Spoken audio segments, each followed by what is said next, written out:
자, 압도적 뉴스 콘텐츠 3프로 뉴스룸입니다. 안녕하세요. 이주호 기자입니다. 안녕하십니까, 류종훈 기자입니다. 네, 반갑습니다. 아이고. 왜 아이고 그러세요? 아이고. 또 한 주가 거의 다 이제 마무리가 되어가고 있습니다. 그러게요. 제가 오늘 깜짝 놀라. 오늘 목요일이었잖아요. 네. 제가 오전에 갑자기 말했잖아요. 오늘 설마 목요일이야? 그랬잖아요. 그 두 가지 의미가 있어요. 금요일인 줄 알았는 데가 있고 수요일인 줄 알았는 데가 있습니다. 어떤 겁니까? 저는 사실 화요일인 줄 알았어요. 진짜 머릿속에서 이틀이 어떻게 날아갔지라고 하는 생각을 했거든요, 사실. 참 그렇습니다. 그래서 좀 약간 좀 기분이 조금 좋았습니다, 사실. 자, 우리를 또 반겨주고 계십니다. 뉴스룸 어서 오시오요. 이주호 류종훈 기자님 안녕하세요. 반갑습니다, 여러분. 안녕하세요. 자, 오늘도 여러분들을 위한 뉴스들 준비했습니다. 자, 첫 번째 뉴스부터 한번 볼까요? 첫 번째 뉴스 오늘 헤드라인 올려주시죠. 자, 오늘 한국은행이 기준금리를 동결했습니다. 그렇습니다. 네. 아침에 이제 우리 류종훈 기자가 설명해줬던 것처럼 역사상 최장기간의 동결 기조. 그쵸. 와, 13회 연속 13회. 동결을 했죠. 네. 자, 물론 인하 가능성을 열어두긴 했습니다만, 저는 여기에서 이제 한국은행 총재가 영끌족에게 경고를 한 내용까지 좀 맞아요. 전해드리도록 하겠습니다. 네. 일단 금리 결정이 어떻게 됐는지부터 말씀을 드리자면 3.5%로 묶고 통화 긴축 기조를 계속해서 유지하기로 했습니다. 말씀드렸던 것처럼 역대 최장 13연속 동결을 이번에 결정을 하게 됐고요. 네. 근데 이제 그 결정을 이렇게밖에 할 수 없었던 이유들은 대부분 좀 부동산에 있습니다. 네. 그리고 이제 그 집값, 가계대출 이렇게 너무나도 갑자기 늘고 있다 보니까 여기에다 기준금리 또 낮추면 자칫하면 부동산 금융시장이 또 막 널뛰고 하지 않겠느냐라는 부담이 좀 있었던 것 같습니다. 다만 외환시장 측면에서는 금리 동결을 했던 것이 조금은 나은 측면도 있는 것 같아요. 그렇죠. 아무래도 이제 이번 9월에 미국의 연준에서 금리를 5.5에서 좀 내릴 것으로 보이는데 네. 만약에 이렇게 내리고 우리나라는 금리를 내리지 않는다면 원화 가치의 뭐라고 할까요? 원화 가치가 급격하게 올라가게 되는 외환 시장의 변동성은 좀 피할 수가 있는 거니까 그렇죠. 좀 그런 부분들은 있는 것 같습니다. 실제로 한은에서는 상당히 부동산 급등에 대한 우려를 좀 하고 있는 것 같습니다. 네. 이 금통위는 회의 의결문에서 동결 배경에 대해서 이렇게 설명을 했는데요. 수도권 주택가격 상승세와 가계부채 증가세가 지속되고 외환시장의 경계감도 남아있다면서 정부의 부동산 대책과 글로벌 위험 회피 심리 변화가 수도권 주택가격과 가계부채, 외환시장 등 금융 안정에 미치는 영향을 좀 더 점검해 볼 필요가 있다라고 설명을 했는데 말은 어렵지만 결국 살펴보자면 이거 요즘에 주택가격 너무 빨리 올라가고 있고 가계 대출이 너무 빨리 늘어나고 있습니다. 그래서 못 내리겠습니다. 라고 얘기를 한 거라고 보면 될 것 같습니다. 근데 이 부동산을 제외하면 다른 여건은 분명히 인하할 수 있을 만한 시기라고 얘기를 했거든요. 네. 그 부분도 한은 총재가 얘기를 했습니다. 한은 총재가 직접 말한 바에 따르면 물가 수준만 보면 기준금리 인하 여건은 조성됐다고 판단하는 쪽으로 가고 있다. 라고 얘기를 했습니다. 그렇죠. 예, 그러니까 물가는 분명히 인하해도 되는데 부동산 때문에 못 내리겠어. 라고 한은에서 얘기를 했다고 보시면 될 것 같습니다. 그 동결 이유에 대해서는 방금 말씀드렸던 그런 이야기들이 나오고 있는데 사실 그 아침에 류종훈 기자가 얘기해 줄 때에도 소수 의견이 굉장히 중요할 것 같다. 맞습니다. 라고 얘기를 했었잖아요. 근데 이번에 동결에 대해서 전원일치 의견이 나왔습니다. 그래서 동결을 이견 없이 네. 동결할 수밖에 없다. 이 부분은 분명한 것 같고요.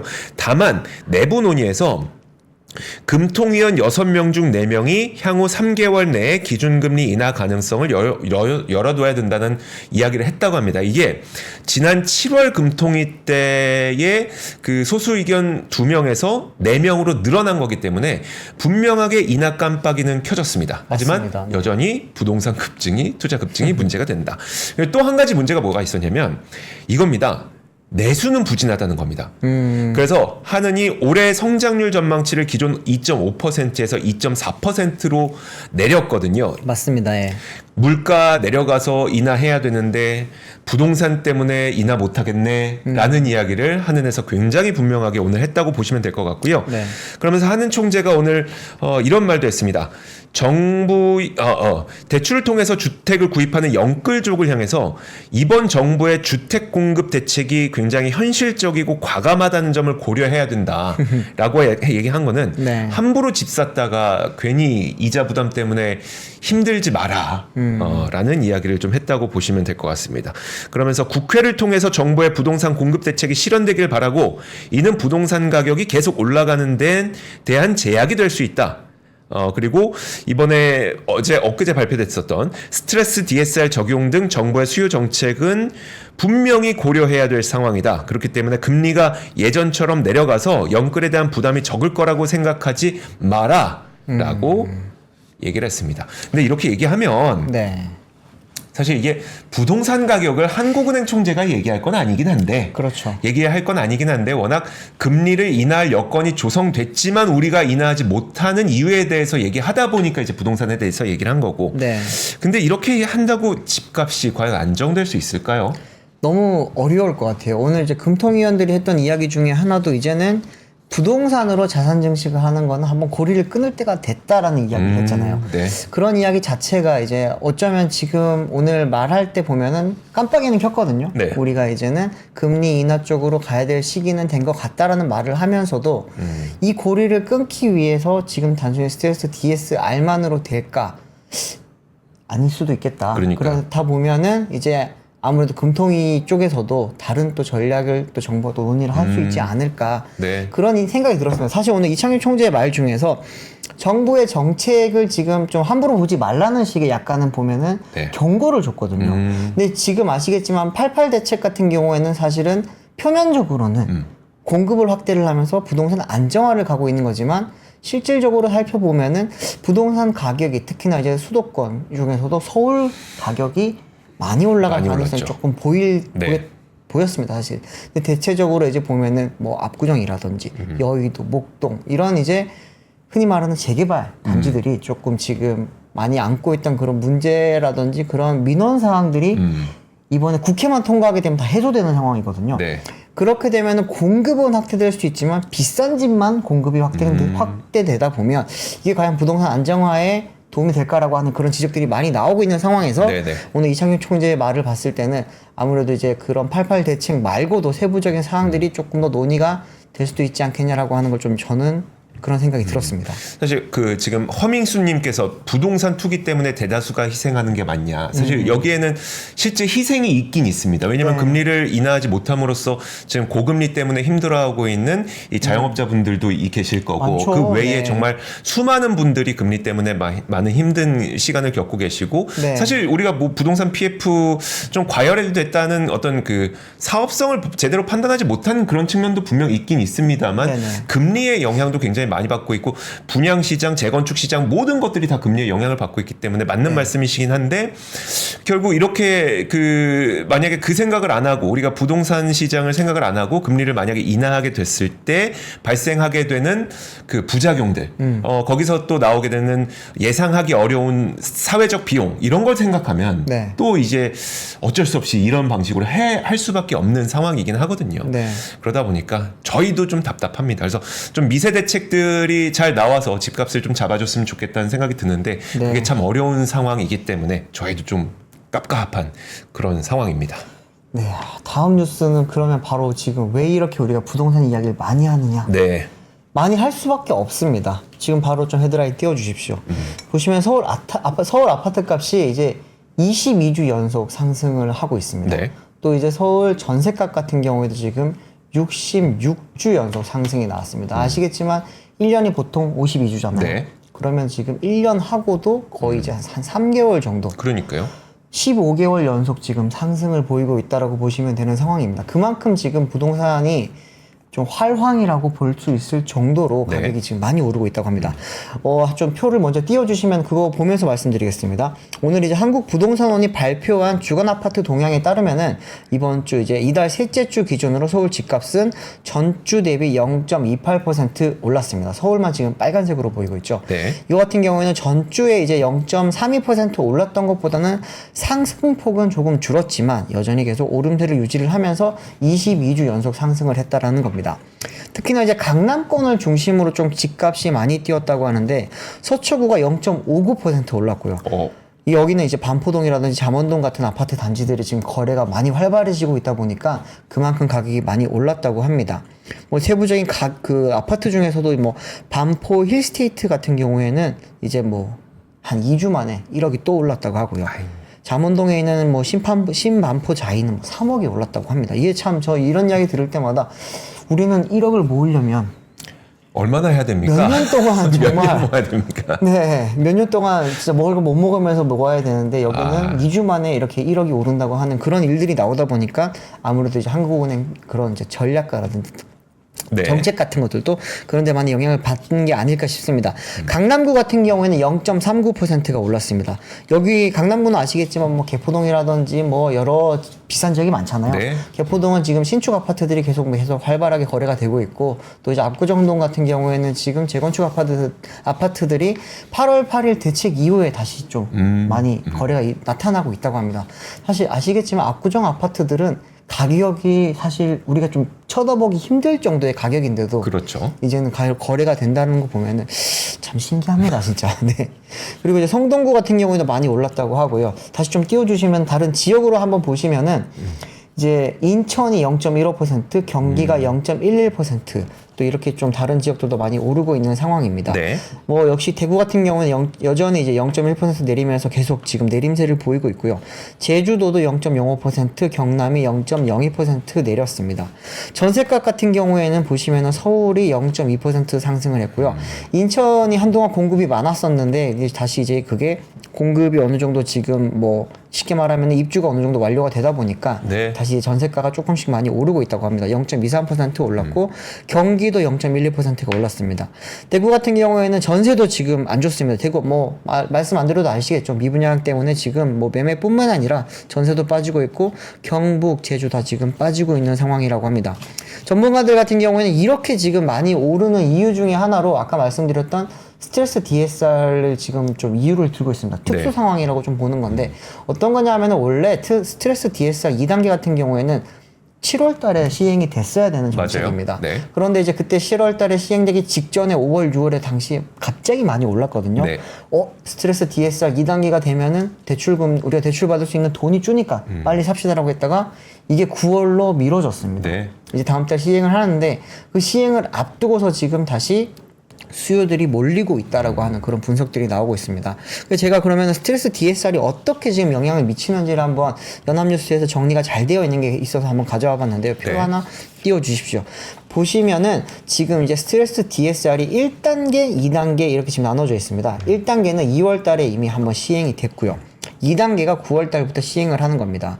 여기 잘 보시면은 이제 2단계가 될 경우에는 대출을 받을 수 있는 금액 자체가 많이 줄어들게 된다고 보시면 됩니다. 예를 들어서 연봉이 1억 원인 사람, 네. 1억 원인 사람이 직장인이 지금 대출이 하나도 없는 상황에서 이제 만약에 스트레스 DSR에 지금 적용을 받게 되면은 1단계에서는 7억 5,400만 원을 받을 수가 있습니다. 그림 조금만 올려주시겠어요? 그림 그 아래에 있는 1억 원을 기준으로 우리 한번 보도록 하죠. 네. 네. 그런데 이제 만약에 2단계가 시행이 되면은 네. 이제 비수도권 같은 경우에는 이제 0.75%의 가산이 되면서 대출받는 금액이 3,900만 원 정도 축소가 됩니다.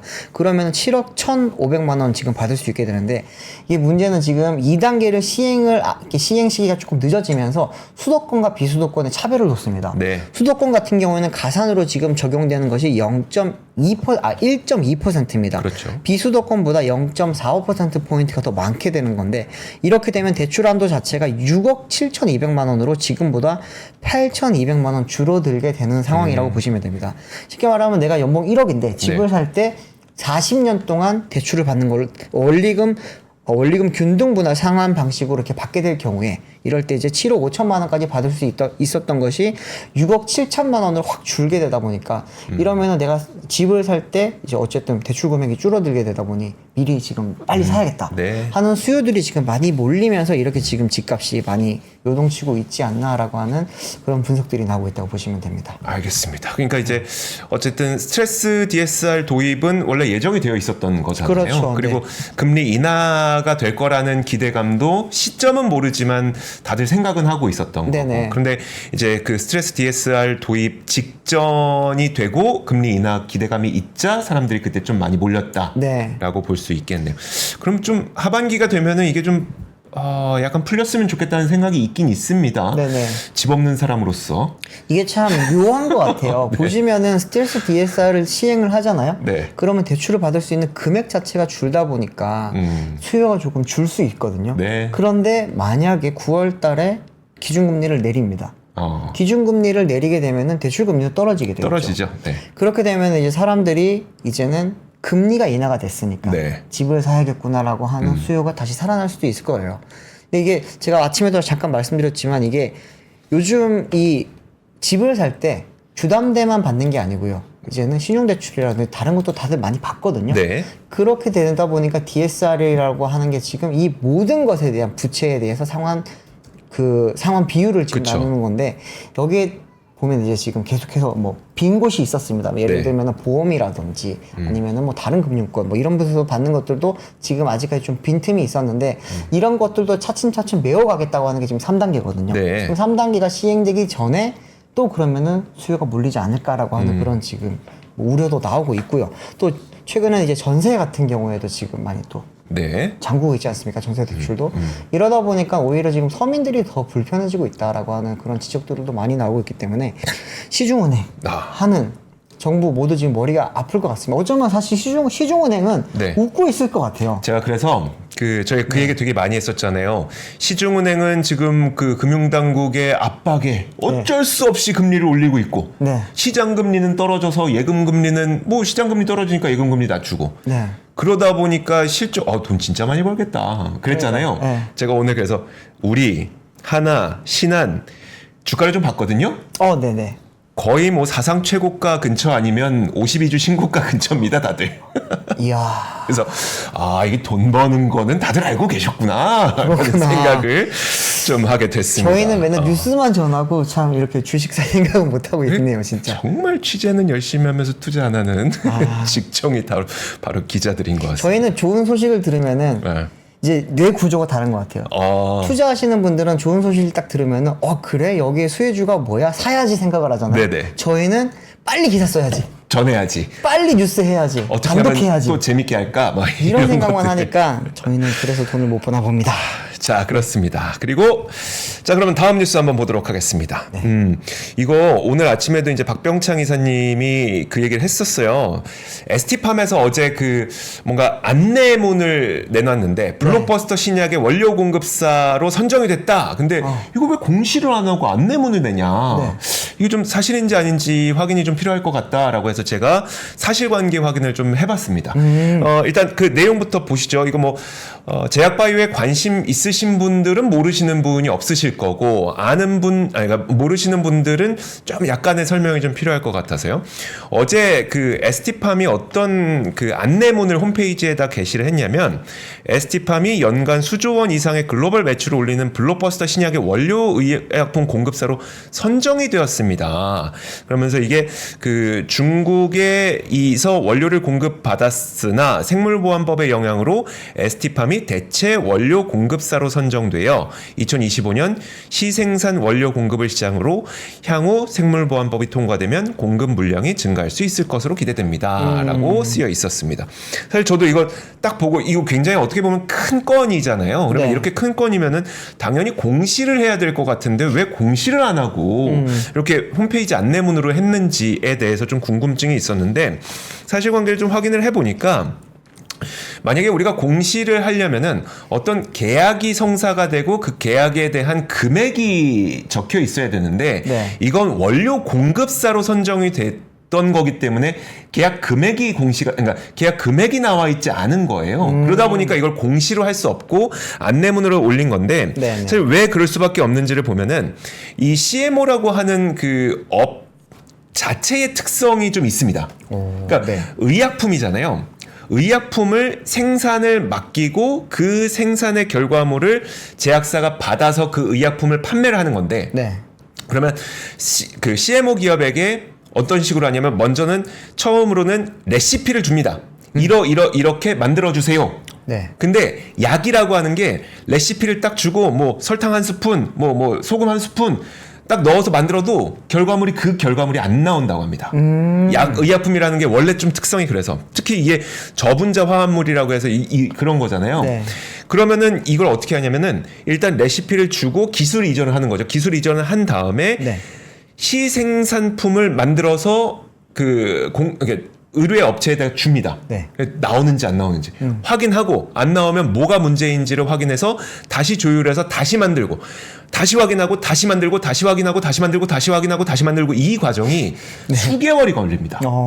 그러면 지금 이게 예상하기로는 그 원료 공급사를 선정하고 데모 생산을 하고 그것가 제가 지금까지 말씀드린 거거든요. 네. 아직 많은 작업이 남아 있고 그렇게 되면 내년에 일부 매출이 나오게 될 겁니다. 사실 이렇게 만들어서 그 공급하는 거 있잖아요. 시생산해서 공급하는 거. 이것도 다 돈 줍니다. 공짜로 할 수는 없잖아요. 그쵸. 그것도 다 돈을 주기 때문에 그게 이제 매출로 나오게 될 거고 그 다음에 만약에 정말 의뢰하는 회사에서 좋다. 그럼 너희에게 앞으로 그 제품 생산을 맡길게라고 해서 본격적인 매출이 발생하게 되면 그때부터는 이제 진짜 매출이 나오게 되는 겁니다.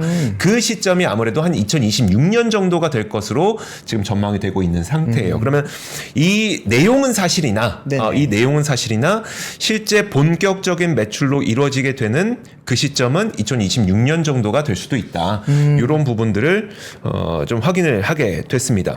저도 이거 지금 댓글에도 계속 나오고 있는데 채팅창에 올라오고 있는데 블록버스터라고 하면 어떤 거를 의미를 하는 거라고 저희가 이해를 하면 될까요? 사실 블록버스터라고 했을 때 우리가 특별한 이게 블록버스터다라고 말하진 않지만 네네. 수조원대의 매출을 그러니까 단일 품목 기준으로 수조원대 매출을 올리면 우리는 보통 블록버스터라고 부르긴 하거든요. 그러면 이 약도 신약이 아니라 기존에 있었던 약이었었고 네네. 그리고 이 약이 그동안 누구한테 그러면 생산을 맡겼는지 보니까 중국에 있는 CMO 기업 4군데랑 뭐 유럽에 있는 CMO 기업이랑 뭐 이렇게 몇몇 군데 나눠서 지금 맡기고 있었다는 거예요. 근데 중국에 대부분 맡기고 있었고 그리고 유럽에 좀 맡기고 있었는데 그거를 갑자기 한국으로 이제 돌렸다라고 하는 거는 분명히 아직 그 미국의 생물보안법이 통과는 되지 않았으나 이 생물보안법이 올 하반기쯤에 이제 통과될 것으로 전망이 되고 있기 때문에 다 통과되고 나서 이제 바꿀 수도 있겠죠. 그렇죠. 하지만 그 전부터 하나씩 공급사를 조금씩 돌리고 있다라는 신호로 좀 보시면 좋을 것 같습니다. 그래서 제가 하나 더 준비한 게 뭐냐면 이게 대표적으로 이제 생물보안법이 만약에 통과가 됐을 때 딱 그 공급망에서 배제되는 기업은 전 세계에서 그 정말 5위권 안에 드는 우시바이오로직스잖아요. 중국의 우시바이오로직스. 그럼 이 우시바이오로직스가 얼마나 많은 물량을 담당하고 있는지를 제가 한번 보여드리도록 하겠습니다. 이게 한국바이오협회에 따르면 지난 상반기 이 우시바이오로직스의 매출은 1% 정도만 증가했어요. 작년 같은 기간에 비해서. 그런데 그 가운데 58.4%가 미국 매출입니다. 전체 매출 가운데 거의 한 60%를 미국에서 나오고 있는 거예요. 그리고 이 미국 매출이 전년 동기, 그러니까 2023년 상반기 대비 27%나 증가했어요. 이야.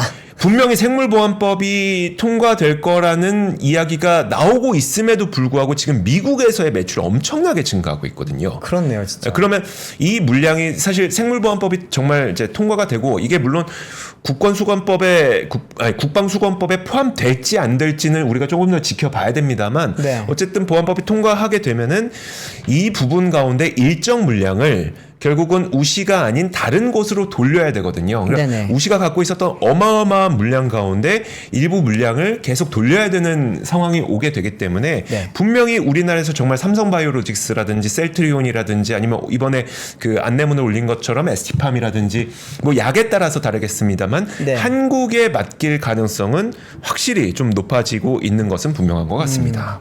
지금 뭐 도배지 장인님이 말씀을 하시고 있지만 삼바가 굉장히 좀 수혜를 볼 거 같이 보이네요. 제가 봤을 때도 저도 그렇죠. 사실 뭐 잘 모릅니다. 바이오 쪽 제가 잘 모르다 네. 보니까 그런데 그냥 단순하게 생각했을 때 국내 기업들이 수혜를 많이 볼 거고 그럼 규모가 가장 크게 되어 있는 네. 삼바가 조금은 혜택을 볼 수 있겠구나라고 하는 생각을 할 수 있겠네요. 그러니까요. 네. 그러니까 그 제가 앞서 일부러 그 길게 설명했잖아요. 이게 의약품이 처음에 이제 CMO를 맡기려고 할 때 어떤 과정을 거치는지 네네. 레시피 주고 그러니까 기술 이전하고 만들어 보고 확인하고 교정하고 다시 만들고 만들어 보고 확인하고 교정하고 이 과정을 수개월간 거친다 그랬잖아요. 네네. 만들기가 진짜 어렵거든요. 같은 레시피로도 그 원하는 결과가 안 나오거든요. 임상 결과랑 같은 약이 나와야 되잖아요. 그렇죠. 그걸 만들기가 정말 어렵다 보니까 네. 그러면 그렇게 만들 수 있는 기업이 누구이냐를 따졌을 때 이미 만들고 있는 기업. 그러면 지금 예를 들어 삼바의 경우에는 글로벌 빅파마 가운데 거의 한 16개 제약사와 같이 이미 일을 하고 있는 기업이라면 네. 아 얘네는 좀 잘 만드는구나. 그러니까 잘 만드는지 못 만드는지 어떻게 알아요? 만들고 있는 애가 그렇죠. 잘 만드는 거잖아요. 레퍼런스를 보면 알 수 있겠죠. 그래서 그런 식으로 여러분들께서도 아 그러면 CDMO가 우리나라로 오게 됐을 때 혹은 CMO가 우리에게 맡겨지게 됐을 때 어떤 기업이 좀 할 수 있을까? 사실 트랙 레코드가 굉장히 중요한 게 이 업계에서는 거의 정설이다라고 네. 보시는 게 맞을 것 같습니다. 네. 알겠습니다. 네. 다음 뉴스는 이제 요즘 배터리 업체들이 많이 힘들어하고 있었는데 네. 오늘 조금 좋을 것 같다라는 소식들이 좀 들려왔거든요. 네. 사실 이 뉴스는 이제 어제 밤에 나왔어요. 어제 밤에 나왔는데 그 미국의 자동차 업체인 포드가 이제 3열 SUV 전기차 생산을 계획을 철회를 하고 네. 그리고 이제 하이브리드 쪽으로 조금은 강화를 하겠다. 3열 SUV 만들려고 했던 전기차 대신에 그 차는 3열 SUV긴 한데 네. 하이브리드로 내놓겠다라고 이야기를 했습니다. 이것만 들었을 때는 사실 처음에 저는 이제 이게 무슨 국내 배터리 업체들한테 뭐가 좋아? 네. 여기에 지금 분명히 포드면은 SK온 배터리가 들어갈 예정이었을 그렇죠, 네. 거거든요. 근데 그렇게 봤었는데 그 이후에 나온 이야기들이 조금 좋은 이야기들이 많았습니다. 뭐였냐면은 포드 같은 경우에는 전기차용 배터리 관련을 해서 국내 업체들과 제조 협력을 좀 강화를 하는데 어떻게 강화를 하냐면은 유럽에서 생산하던 그 배터리들을 미국 내 생산으로 돌리겠다라고 하는 이야기를 한 것입니다. 네. 그러니까 말하면은 배터리 생산량 자체는 조금 줄 수 있겠지만 생산하고 있는 지금 현재 전체 배터리 안에서 다른 나라에서 생산한 물량을 대부분을 미국으로 가져오겠다. 네. 그러면 미국에서 생산을 하게 되면은 예를 들어서 LG가 네. LG 엔솔이 지금 폴란드 공장에서 생산하던 걸 미국으로 가져오잖아요. 네. 그러면은 생산량은 똑같은데 미국에서 생산하면 뭐를 받습니까? 보조금이요. 그렇죠. AMPC를 받잖아요. 아, 네. 그러니까 똑같은 양을 생산하면서 우리는 매출도 일으키고 보조금도 받을 수 있게 된다. 이렇게 되면서 지금 SK온에게 SK온과 LG 에너지 솔루션에게 좋은 그런 수혜를 조금 입을 수 있지 않겠냐라고 하는 그런 전망들이 나온 거였습니다. 근데 전체적으로 지금 장기적으로 봤을 때는 사실 좋은 이야기는 아닙니다. 왜냐하면은 지금 포드에서 생산하고 있는 전기차라고 하면은 지금 머스탱 마하 2가 있고 네. 그리고 이제 많이들 알고 계시는 픽업 트럭인 F150 라이트닝이 있고요. 네. 그리고 또 이제 스타렉스 같은 차가 있습니다. 스타리아 같은 차. 어떤 거냐면은 트랜짓이라고 하는 게 있는데 스타리아와 약간 상용차 같은 거죠. 그렇죠. 네, 벤. 벤 네, 맞아요. 벤. 미국은 우리는 사실 포터를 많이 쓰잖아요. 네. 근데 미국이나 유럽에 가면은 스타리아처럼 그런 이제 벤인데 안에 아무것도 없는 그냥 진짜 짐칸만 있는 그런 벤을 쓰는데 그게 트랜짓이라고 하는 차량이 있는데 그 차량이 이제 전기차 버전 네. 이 트랜짓이라고 하는 게 나옵니다. 여기 보면 이제 각각 보면 이제 그 마하 2에는 네. LG 에너지 솔루션 배터리가 들어가게 되고요. 네. 그리고 이제 그 F150 라이트닝과 이 트랜짓에는 이제 SK온 배터리가 들어갈 예정인데 이게 어떻게 보면은 신차가 안 나오면 네. 사실 전기차 판매가 많이 안 늘거든요. 그렇기 때문에 글로벌리 봤을 때는 조금은 우리나라 업체들한테 장기적으로는 좋지 않은 내용이긴 한데 또 이 차들의 특징이 뭐냐면은 미국에선 계속 잘 팔려요. 미국에선 계속 잘 팔리다 보니까 미국 시장 한정으로 봤을 때는 좀 좋은 소식일 수도 있다라고 하는 해석들이 나옵니다. 네. 그러면은 예를 들어서 지금 유럽 공장에서 만들던 그 캐파는 어떻게 되는데? 그럼 어떻게 하는 이야기가 그러게요. 나잖아요. 네. 그러면 이제 예를 들어서 현재 LG 에너지 솔루션 유럽 공장에서 만들던 거는 포드 유럽 물량에 들어가고 있었거든요. 네. 그런데 이제 이거 자체를 다 미국으로 돌려버렸잖아요. 그러면은 그 LG 에너지 솔루션의 다른 또 유럽에 있는 메이커들 있지 않습니까? 네. 고객사들 예를 들면은 복스바겐이라든지 뭐 그런 기업들한테 공급 물량을 조금 더 늘릴 수 있다라는 게 LG 에너지 솔루션의 설명이었습니다. 네. 이렇게 되면서 이제 뭐 전체적인 생산 캐파가 줄진 않을 거고 우리가 고객군이 워낙 다양하기 때문에 큰 무리는 없을 거다. 오히려 지금 영업이익 측면에서는 AMPC가 더해지다 보니까 조금 더 많은 돈을 벌 수 있을 거다라고 하는 이야기를 하고 있습니다. 제 생각에도 단기적으로는 괜찮을 것 같아요. 네. 지금 아시겠지만 지금 우리 2분기 때 LG 에너지 솔루션 같은 경우는 AMPC를 빼게 되면은 사실상 적자였거든요. 네. AMPC가 2천억 넘게 받았기 때문에. 근데 이제 이게 조금 더 늘어나게 되면 AMPC 비중이 높아진다라는 거는 조금 위험해 보일 수도 있지만 이건 역시도 생산을 많이 하면서 받게 되는 우리 지원금이기 때문에 이게 지금 예정되어 있는 게 2029년이죠. 9년까지 약 한 1조 원 정도까지 지금 목표로 잡고 있거든요. 그렇기 때문에 이거에 대해서 크게 부담을 느낄 건 없는데 이제 좀 수익성이 강화되면서 네. 지금 다른 이제 좀 고객사를 찾아야 되는 거죠, 사실은. 좀 걱정되는 부분은 사실은 SK온이었습니다. 네. SK온 같은 경우에는 지금 오늘 포드 발표에서는 블루오벌 공장 자체를 정상적으로 가동할 거다. 지금 블루오벌 같은 경우에는 내년부터 가동할 예정이거든요. 네. 여기서 만드는 배터리들이 이제 라이트닝이라든지 다른 차들에 많이 공급이 되면서 SK온의 실적을 다시 한번 더 끌어올려줄 수 있을 거라고 예상되는 공장인데 포드가 이 부분에 대해서는 정상적으로 진행을 하기로 했습니다. 그런데 과연 좀 올해도 말을 바꿨거든요, 사실은. 네네. 내년까지 좀 지켜봐야 될 것 같고 또 하나의 걱정되는 부분은 포드가 미리 배터리를 굉장히 많이 땡겨놨어요. 네. 사놨어요? 작년에 많이 사놨어요. 작년에 많이 사놓다 보니까 올해 전기차 판매가 포드가 늘었음에도 불구하고 네. SK온의 실적은 안 좋았거든요. 그렇기 때문에 그 재고가 빨리 소진이 되어야지만 SK온도 이제 포드의 판매량이 느는 만큼 같이 또 이렇게 그 실적이 개선될 수 있기 때문에 그 부분을 조금 지켜봐야 되지 않을까 싶습니다. 근데 그 시차는 없어요? LG 엔솔이 이제 그 미국 공장으로 생산량을 넘기면서 유럽 공장에 캐파가 남는 거잖아요. 네네. 그러니까 그 남는 거를 분명히 다른 회사, 다른 OEM에게 팔아야 되는데 이 다른 OEM에게 그러니까 다른 OEM에게 우리 거 사세요라고 할 때까지의 시간. 이미 지금 넘칩니다. 수주 물량 자체가 워낙 넘치기 때문에 그 시차에서 발생하는 갭은 사실은 크게 없을 거라고 하고요. 네. 그러니까 뭐 예를 들면은 뭐 르노라든지 다른 회사들이 줄 서 있던 회사들이 네. 조금 더 빨리 받을 수 있게 되겠죠. 기다리다가 네. 야 얘네 미국 간대. 그럼 그거 우리 줘. 빨리 줘. 그거 우리 줘. 근데 작년 같으면은 아주 좋았을 텐데 네네. 과연 완성차 업체들이 그거를 또 이제 우리 생산 계획을 이렇게 잡아놨는데 땡기는 게 맞을까라고 하는 그런 검토도 할 수도 있겠죠. 네, 그렇기 때문에 이 부분은 뭐 LG엔솔은 굉장히 좀 긍정적으로 설명을 했지만 조금 지켜봐야 될 부분도 있기는 합니다, 사실은. 네, 알겠습니다. 자, 다음 뉴스들 이제 시간 거의 다 됐으니까 단신 하나씩 좀 간략하게만 네. 전해드리도록 하겠습니다. 지난밤 사이에 그 빅테크 기업들이 그 AI 수요가 너무나도 급증을 하다 보니까 데이터 센터를 짓긴 지어야 되는데 이게 마땅한 장소를 찾기가 좀 쉽지 않은가 봐요. 왜냐면은 그 발전소 새로 깔아야 되죠. 뭐 태양광 깔아야 된다고 저희 그 얘기 많이 했잖아요. 태양광도 깔아야 되지. 그럼 태양광의 옆에다가 그거 전력 보관할 수 있는 ESS 깔아야지. 그 전력만 깔아야지. 변압기 깔아야지. 이게 너무 힘드니까 이걸 다 할지 안 해도 되는 곳이 뭐가 없을까 막 이렇게 찾으면서 노후 발전소와 산업부지 쪽을 매입해서 데이터 센터 캠퍼스로 좀 바꾸는 작업을 벌이고 있다는 파이낸셜 타임즈의 뉴스가 있었거든요.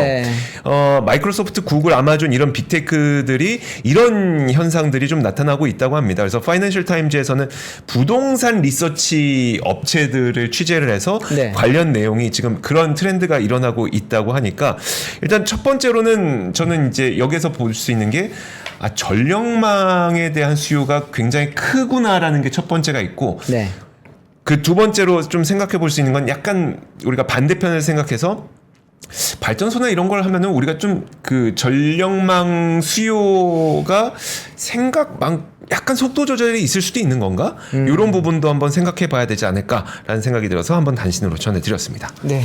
다음 소식은 삼성전자가 우리가 반도체만 생각을 하는데 네. 알고 보면은 엄청나게 큰 스마트폰 제조업체입니다. 그렇죠. 그렇죠. 네. TV 1등, 메모리 1등, 네. 스마트폰 1등 이렇거든요.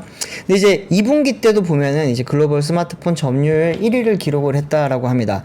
오늘 이제 시장 조사 기관인 카운터 포인트 리서치에서 오늘 발표한 내용인데요.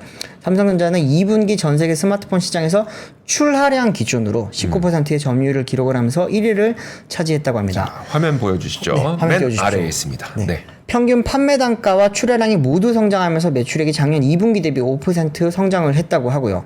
그런데 이제 매출액 기준으로 보면은 네. 삼성은 16%로 2등을 했고요. 어디가 1등이겠습니까? 애플이죠. 그렇죠. 네. 애플이 42%의 점유율을 차지하면서 압도적인 1위를 기록을 했다라고 합니다. 자, 이 와중에 애호망님 오늘도 오셨습니다. 네. 네. 애플 오늘이 에어왕님이 막차입니다. 좋아하실 만한 뉴스일 수도 있겠네요. 네. 네. 카운터 포인트 리서치에서는 2분기 전 세계 스마트폰 출하량이 작년 2분기보다 8% 성장한 2억 8,910만 대를 기록을 했다고 했고요. 매출액도 8% 성장을 했다고 합니다. 평균 판매 단가가 2분기 기준 최고 수준을 기록을 했다고 하는데 이게 결국에는 스마트폰 가격이 많이 비싸졌다라고 보시면 될 것 같습니다. 네. 이게 그리고 또 하나는 이제 샤오미 성장이 좀 두드러졌다고 합니다. 샤오미 같은 경우에는 작년 2분기보다 출하량이 27% 급증을 했고요. 이 보시면은 샤오미가 네. 여기 보시면은 주황색 선이죠. 주황색. 샤오미 주황색 선이네요. 네, 주황색 선인데 와. 샤오미는 사실 그 출하량이 늘고 있네요. 출하량 점유율이 늘고 있네요. 많이 늘었습니다. 네, 지금 12%에서 15%로 늘었고요. 그리고 판매 단가는 좀 줄었어요, 사실. 네. 163달러에서 161달러로 줄었고요.